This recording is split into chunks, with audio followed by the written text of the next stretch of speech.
Maintenant, on s'intéresse aux détails ou un peu rapidement aux détails de la physique nucléaire au cœur des étoiles. Et on a vu que les étoiles de la séquence principale, c'est qui transforment de l'hydrogène en hélium. Alors, c'est un peu rapide de transformer l'hydrogène dans l'hélium. Et on va donc voir un petit peu rapidement, je dirais, ce cycle PP. La difficulté principale, c'est que pas besoin d'être un as en physique nucléaire pour se rendre compte que si j'additionne 4 hydrogènes, je vais me trouver avec 4 protons. Et 4 protons, ça fait 4 charges positives. Or, l'hélium, eh bien, on regarde, ça a 2 protons et 2 neutrons. Donc, d'une façon ou d'une autre, il va falloir transformer les protons en neutrons à un moment. Et ça ne se passe pas directement comme ça, transformation de protons en neutrons. Donc, ça passe par des cycles un peu plus compliqués. Mais je ne vous demande pas de connaître le détail, mais juste d'en retenir un peu l'idée. Donc déjà, si je bombarde de protons entre eux, je vais me retrouver éventuellement, il faut que je fabrique un neutron. Donc ici, je ne vais pas fabriquer un neutron, je vais fabriquer ici euh, du deutérium et j'éjecte une charge positive, c'est-à-dire un positron. Et là, j'ai du deutérium, et c'est mon deutérium qui réagit avec mon proton, et qui donne... Alors pourquoi je parle de proton? Parce que imagine qu'il fait 1 million de degrés, et donc l'électron, il est complètement arraché du proton, puisqu'on sait que l'énergie de liaison, c'est 13,6 électronvolts, et ça ne se résiste certainement pas à des températures de millions de degrés. Donc, euh, ici, j'ai la réaction d'un proton avec du deutérium et ça me donne de l'hélium pas très stable. Et là, au cours de cette réaction-là, j'ai deux embranchements, soit 2 hélium 3,2 donne un hélium 4 et à nouveau 2 protons, ou alors, pour un tiers, je vais réagir avec l'hélium 4 qui est là et l'hélium 3,2 pour donner du beryllium. Simplement, regardez, le beryllium là, il va principalement se décomposer en beryllium puis lithium. En lithium plus proton donne de l'hélium. Donc finalement, j'ai beau être passé par du lithium et du beryllium, à la fin, j'ai bien 2 hélium 4 ici.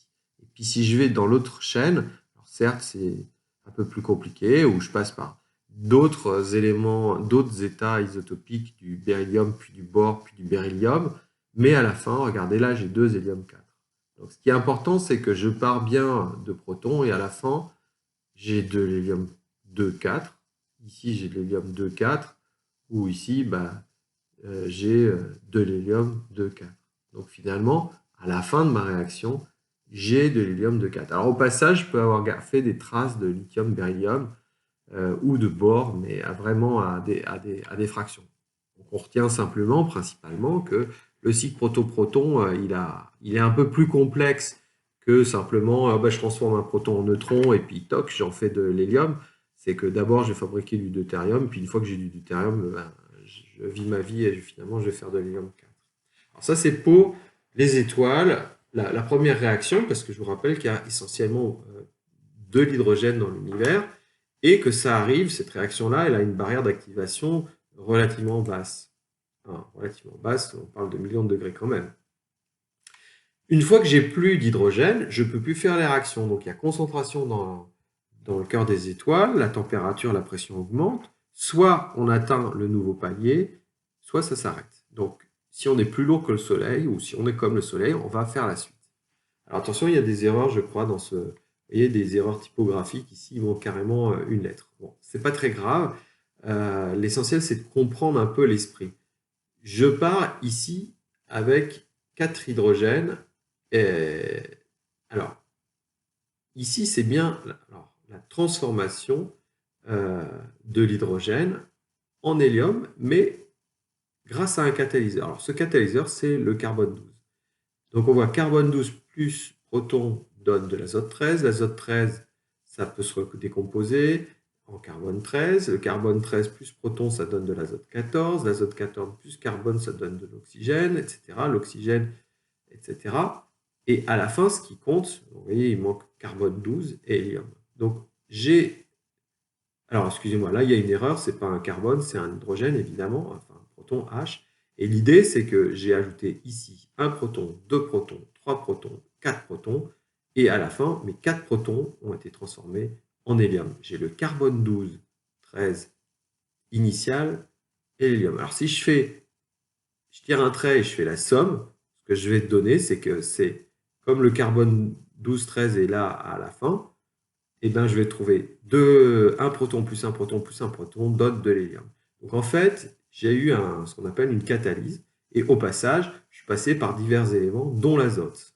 Mais l'azote, en fait, il est détruit puisque je le remets dans ma réaction. Donc l'azote que j'aurais fabriqué ici, je m'en sers pour réagir avec, attention, c'est pas un C ici, c'est un H, avec un proton. Alors pourquoi je vous parle de ça? Parce que ce cycle-là, il est plus efficace que le cycle HH dont on a parlé. Donc ça veut dire que si vous mettez du carbone mélangé avec de l'hydrogène, c'est plus rapide en fait, malgré les apparences, pour arriver à de l'hélium. Par contre, il nécessite du carbone éventuellement et de l'oxygène comme catalyseur. Et si c'est le cas, hop, ça va plus vite. Et si jamais la réaction n'est pas tout à fait complète, c'est que ça s'arrête à un moment ou à un autre, au passage, j'ai fabriqué de l'azote. La composition du carbone et de l'oxygène en multiple de l'hélium, on l'a déjà vu dans le cours numéro 1, et on va s'intéresser maintenant au combustible, au processus et aux produits.